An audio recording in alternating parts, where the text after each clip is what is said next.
Welcome to The Real Factor. We are here because we love to talk about TV and movies. Tonight, we just got through watching The Long Kiss Goodnight, 1996 extravaganza starring Geena Davis and Samuel L. Jackson. Did you say that, mother? Oops. Whoa. That's right. The snakes on the plane man himself. Oh, Pulp Fiction. This is right after Pulp Fiction. It was right after Pulp Fiction. Yeah. This is why he got like second billing on this. But this, I'm Ed. I'm Thor. And we're excited that you're here tonight. Thor, Definitely. do you want to give us a rundown for this? Do you really want me to? I can go ahead. No, it's honestly, I hate to say, it's kind of like Jason Bourne, but this was done before the movie Jason Bourne, but not before the novel. But after the book. Bourne Identity. Yeah. So anyway, you've got Geena Davis, who plays a woman who wakes up after 8 years and she finds out she's pregnant. She's a school teacher. She has no recollection.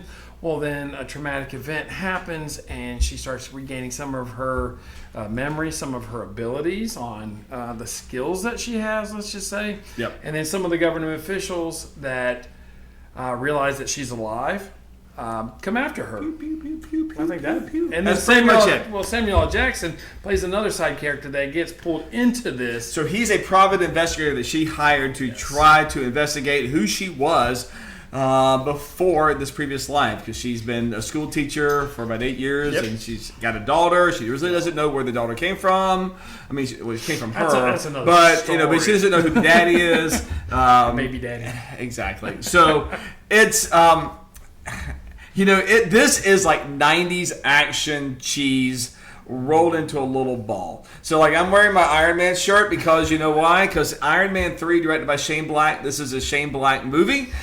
Shane Black is really kind of well known for like just witty dialogue, just crazy stories, and great soundtracks. So we'll talk about that in a little bit because it did have a really good music. You got about one of those there. Right. I think there was some pretty good dialogue in that, but I do have to say, lines. it is cheesy, but I really do think the best part of this movie is Samuel Jackson. I would agree with that. Yes, I love Geena Davis, honestly. And my love for her. Academy Award winning Geena Davis. Yes, of course. But with that being said, to me, and I disagree with Ed. We were talking during the movie. This was a B-rated movie, but you had two A-list stars, Geena Davis and Samuel L. Jackson, who was fresh off of Pulp Fiction. Yeah, and I will correct myself. Tremendous. Shane Black wrote the story. Rennie Harlan directed it, which was actually Geena Davis's husband at the time, and. But yeah, Rennie Harlan, best known for probably Die Hard 2, worst known for Cutthroat Island, which really kind of killed Geena Davis and Rennie Harlan's career. And you probably see little shades of that in this. Yeah, but Die Hard 2, I have no complaints about. We can review that. Well, even with Die Hard 2, there's a lot of cheese. Yeah, it's still a good movie though. Well, it's a great movie. It doesn't compare to Die Hard 1, of course. No, it does but, not. Hey. It's all good. And then the connection. Die Hard 3, we have Samuel Jackson. There you go. All right. It's a trifecta or something. I don't know. Something like that. But anyway, so so yes, there's some really bad parts of this, but there's also some really good. From A to Z. Well, I just think it's kind of fun whenever she kind of sees her realization, especially when she's in the kitchen and she's got her little knife skills and the excitement on her face that she's kind of figuring out who she is, and her boyfriend at the time is like trying to encourage that, and it's a big like family thing kind of going on. Yeah, that was just cheesy. I mean, who doesn't? I mean, she's cutting the carrot. If you haven't watched this movie, go watch it once. That's all I'd say.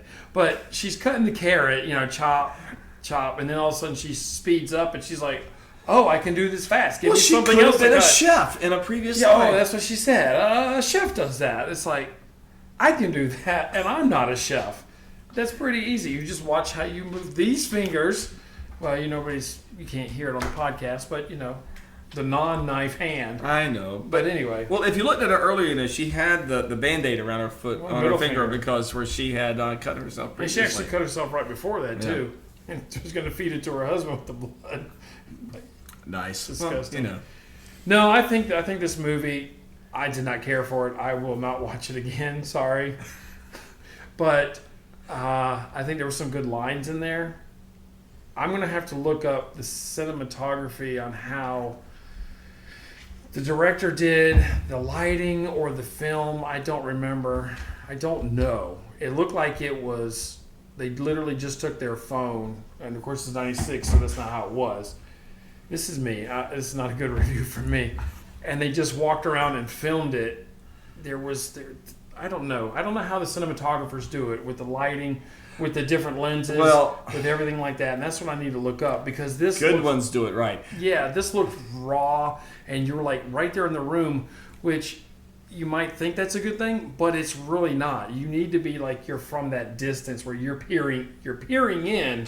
You're not in there. Does that make sense? No. Yes, it does. What I got from some of that was that when they were on a character, they were really close up on the character. It was like right up there, and it was you were just too close into it, so you didn't get a full frame and a reference of kind of where you are. But I get it. Yeah, but I think that's kind of still, and I don't know. I don't want to give it a pass for it, but you see that a lot of the 90s actions kind of stuff, or just this is not a huge budget, even though there's a lot of explosions and money on the screen there, but I'm thinking of Geena Davis as, from Beetlejuice, which I absolutely love, from A League of Their Own, this, and just different films, and then you put her with this, and it's like, why? Because she wanted to be badass for a little while.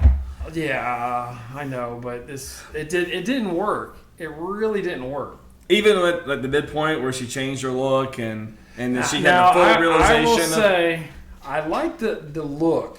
I liked how she did her hair back and slicked it back. It was pretty hot, but she just didn't come off as I'm a badass. She tried. This is my opinion, okay? You can look at me. You can look at me like you want there. What? But to me, it just didn't work.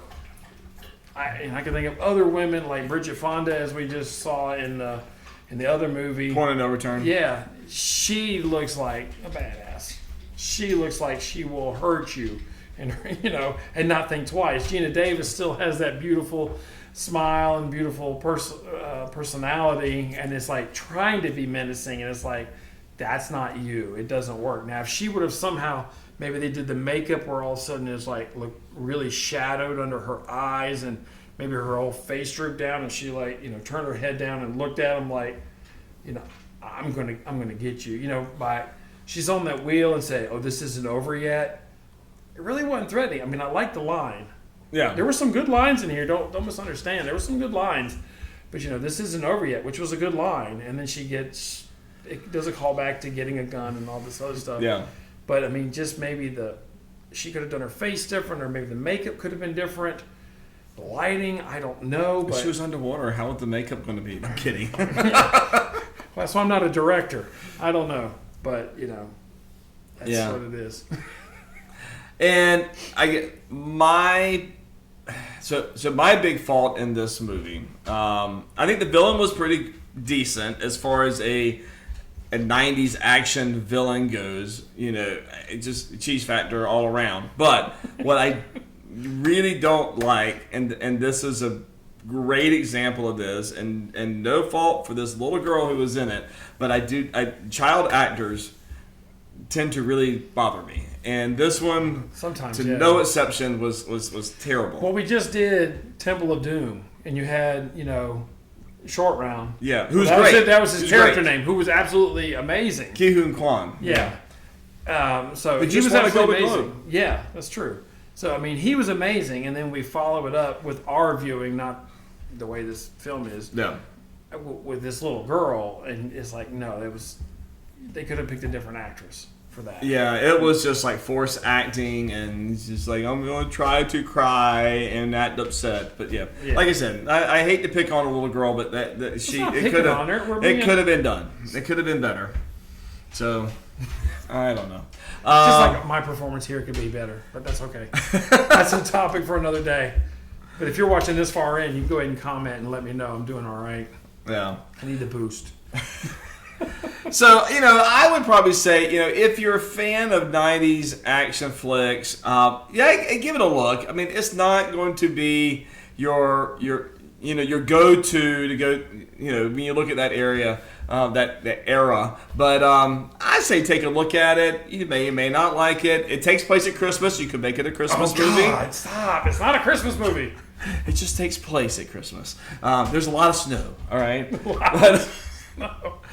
But up north, if there's a lot of snow, it's winter time. Yeah. It's Christmas time. It is Christmas time. There's lights. Now, even the lights came in at the very end. They were handy. Yeah, true. Yeah. They were lift up. Right. So, as much as I'm criticizing this movie, and you say give it a look, I would say, everybody's different. So my opinion is only my opinion. So I would suggest watching it. You may really like it. There's other movies, like I just watched a newer movie, and it's a couple years old. Because this was filmed in '96. The one I watched the other night on Netflix, I won't give any names right now, was done a couple of years ago. I really could have just turned that off after about 10 minutes at the most. But this one, no. I mean, I watched it because I wanted to see what was going on. It keeps you intrigued, but I've seen it once. He's one and done. I'm one and done. I never have to watch it again, and I'm good. Sorry, Geena Davis, Samuel L. Jackson. I love both of those actors. Not that they're going to see this or hear this, but it is what it is. All right. So, what would you give your real grade, your real factor grade? A 2. All right. I'd give it a 2.5. I mean, like I said, I don't think it's, this is not. Out of 5, by the way. In case you're just tuning in, this is your first one. It's 1 out of 5, or I guess 0 out of 5. So I get it. And I would say that, I agree that it's not the best. I find it entertaining, but, you're not going to win any awards on this. This is just going to be like pure cheese fun. Just kind of, honestly, sometimes just even sit back and laugh with the movie. I think you're probably laughing at it. I'm laughing with it. The last Geena Davis movie I saw, which was an older one from 80, I think it was 88, was Quick Change with Bill Murray. Yeah, you know that one? And Randy Quaid. Ooh. So for me, I just watched her in that. This is an improvement from that. And then watched The Long Kiss Goodnight. So are you having a bad Geena Davis week? Is that what you're trying to tell me? I'll go back and watch Beetlejuice and I'll be fine. Go watch The Accidental Tourist. That's going to give you your Oscar winning, There you go. But anyways. All right. Well, so have you seen The Long Kiss Goodnight? Are you ready to kiss it goodbye? Just put your comments down below. Let us know what you think, and we'll see you next time on The Real Factor. The Real.